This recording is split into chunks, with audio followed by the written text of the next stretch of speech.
Antes de comenzar con nuestra investigación, quiero agradecerte por todo el crecimiento que ha tenido el canal, desde los likes, las suscripciones. Tal vez no es un crecimiento tan amplio, pero cada día veo nuevos suscriptores, nuevos likes, nuevos comentarios, y eso a mí me llena de muchas ilusiones. Antes de continuar con este tema, tenemos que comenzar con una investigación directamente sobre los masones, sobre el satanismo, sobre el ocultismo, porque hoy en día en la vida moderna vemos qué simbolismos, qué estrellas entregadas al satanismo, haciendo cultos a masones, que si sí, que si no. Sabemos que lo hay, pero para resolver la duda, ¿por qué? Y para el por qué es esta investigación.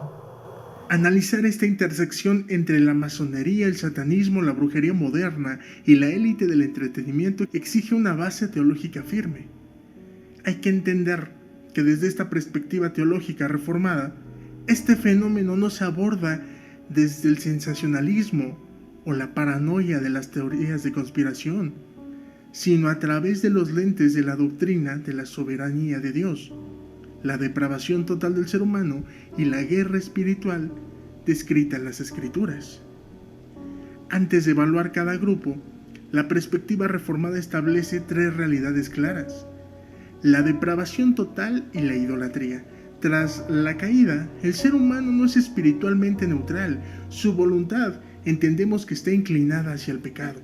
La industria de la fama, como los músicos, actores, multimillonarios, opera bajo la búsqueda de la autonomía absoluta, poder y adoración propia. Las corrientes esotéricas apelan directamente a ese deseo: seréis como dioses. El diablo y las fuerzas demoníacas no son un poder equivalente a Dios, lo que se le conoce como dualismo, como afirmaba Martín Lutero. El diablo es el diablo de Dios. Operan bajo la correa de la soberanía divina. Por lo tanto, el auge del ocultismo en las élites no es una pérdida de control de Dios, sino el juicio pasivo de Dios al entregar a los hombres a sus propias concupiscencias. Romanos 1:24. Juan Calvino argumentaba que el ser humano posee una semilla de religión y un sentido de divinidad. Al rechazar al Dios verdadero, ese sentido se corrompe, empujando a las élites a buscar ritos, a buscar pactos, a buscar misticismos para llenar el vacío de la trascendencia. Radiografía de las tres corrientes de la élite. La perspectiva reformada distingue las naturalezas teológicas de estos tres movimientos, evitando meterlos erróneamente en un mismo saco, aunque identificando que comparten la misma raíz de rebelión espiritual: la masonería. A diferencia del satanismo explícito, la masonería en las altas esferas, como productores, empresarios y millonarios, se presenta como un sistema moral y filántropo. Entendemos que la masonería es un sistema de salvación por obras y deísmo. Propone el concepto del gran arquitecto del universo, mejor traducido como Gadú. Un sincretismo donde cualquier Dios es válido y Jesucristo es rebajado a un maestro moral más, negando su exclusividad y su divinidad. Además, atrae a la élite millonaria y de producción, no necesariamente por rituales oscuros, sino por el pacticismo, el poder político y el elitismo gnóstico. Funciona como una red de contactos exclusiva, donde el humanismo secular se disfraza de espiritualidad sofisticada. El satanismo. En el entretenimiento, el satanismo se muestra y se manifiesta de dos formas: el simbólico y el filosófico, Iglesia de Satán de Anthony LaVey, y el esotérico, teísta. El satanismo lebeyano, en esencia, es materialismo radical y egolatría. Satán no es visto como un ser real, sino como el arquetipo del orgullo y la autosuficiencia. Para el calvinismo, esto es la máxima expresión del pecado original, el culto al yo. Músicos y artistas adoptan esta estética y filosofía porque validan el libertinaje, el hedonismo y la rebelión contra los absolutos divinos. El uso de simbología satánica, bafomentos y pentagramas en videos musicales y pasarelas de moda funciona tanto como una herramienta de mercadotecnia de choque como una declaración espiritual de independencia frente a la soberanía de Dios. Y por último tenemos a la brujería moderna y el neopaganismo. La brujería moderna La Wicca, la astrología de élite y las manifestaciones de la corriente de la nueva era ha dejado de ser marginal para volverse un accesorio de moda entre actrices y cantantes famosos. Esto es la continuación del paganismo cananeo y babilónico denunciado en el Antiguo Testamento. Al igual que el pelagianismo, asume que el ser humano tiene el poder intrínseco de manipular la realidad, el destino y las energías mediante rituales, decretos o manifestaciones, sin pasar por la soberanía o la providencia divina. Se vende en Hollywood bajo narrativas de empoderamiento feminista sagrado, control de la propia energía. Figuras de poder promueven abiertamente el uso de cristales, limpieza energética, consulta con medios de élite, rituales de sangre, el palo santo, manifestaciones de asegurar contratos, vigencia artística y protección financiera. Para la Iglesia reformada, ver a los poderosos del mundo involucrados en corrientes esotéricas masónicas o de brujería no es motivo de temor ni de obsesión conspiranoica. Como recordaba el célebre predicador reformado Charles Spurgeon, el corazón humano sin Cristo siempre buscará refugio en las tinieblas.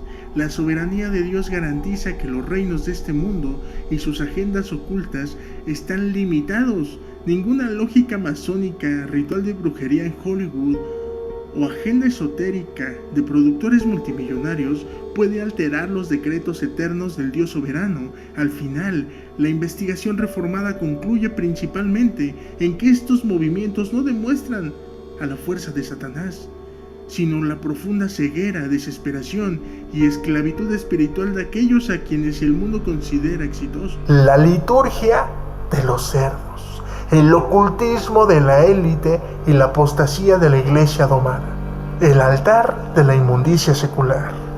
En una ceguera criminal, un insulto descarado a la majestad del Dios soberano, ver cómo una generalización de supuestos creyentes contempla el espectáculo del esoterismo de élite con una mezcla de fascinación infantil y cobardía teológica.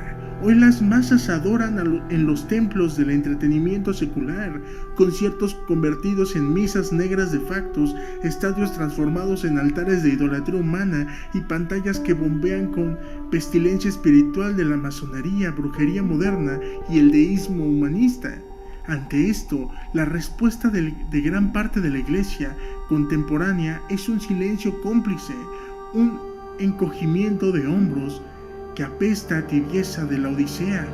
Este ensayo no es una invitación al debate cortés, es un martillazo reformado contra la complacencia. Desde el lente implacable de la soberanía divina y la depravación humana, participar, consumir o coquetear con las manifestaciones ritualistas de élites millonarias no es un pasatiempo inofensivo ni apreciación artística, es una alta traición contra el trono de la gracia. Es prostitución espiritual. El primer síntoma de un corazón entregado judicialmente por Dios a sus concupiscencias es la incapacidad de sentir náuseas espirituales ante la blasfemia. La teología reformada no se sorprende de que los productores, actores y músicos millonarios arrastren sus almas por el fango del ocultismo.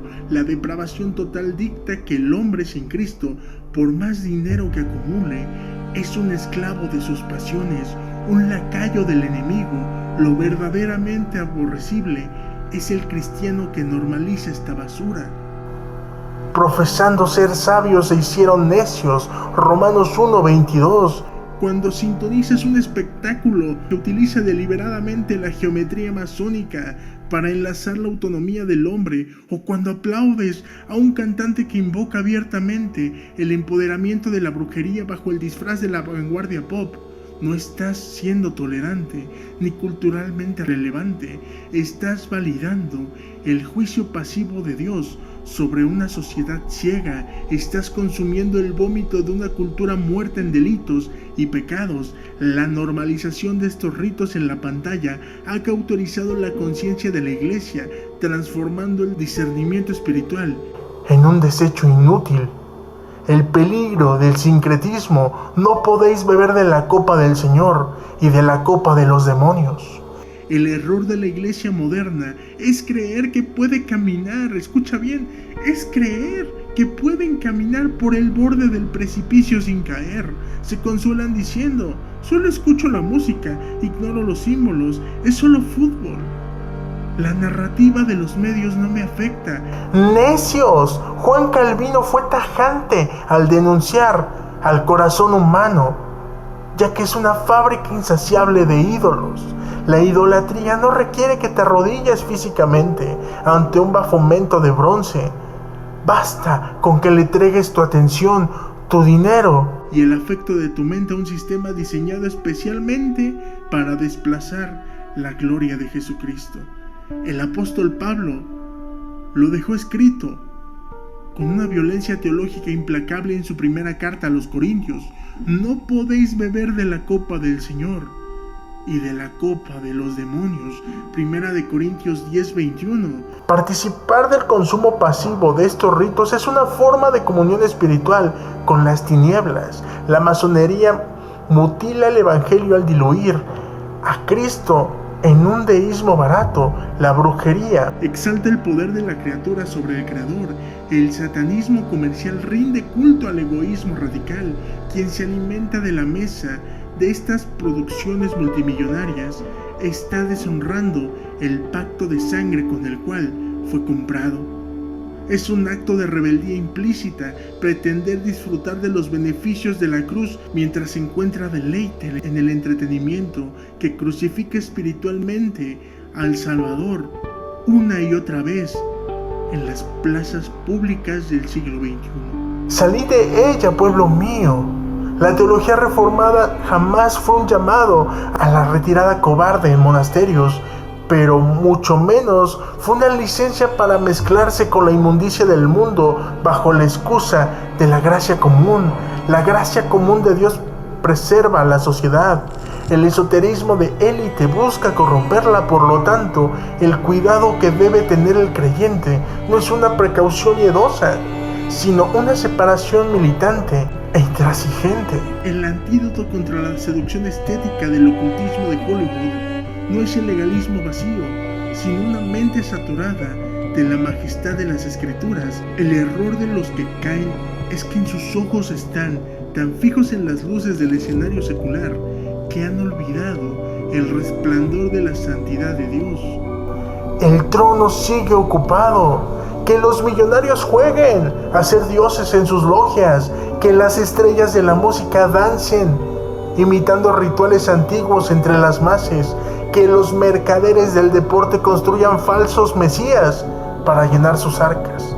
Todo su despliegue de poder es una patética comedia ante el Dios absoluto. El Salmo 2 es la respuesta final de la reforma ante la soberbia de las élites.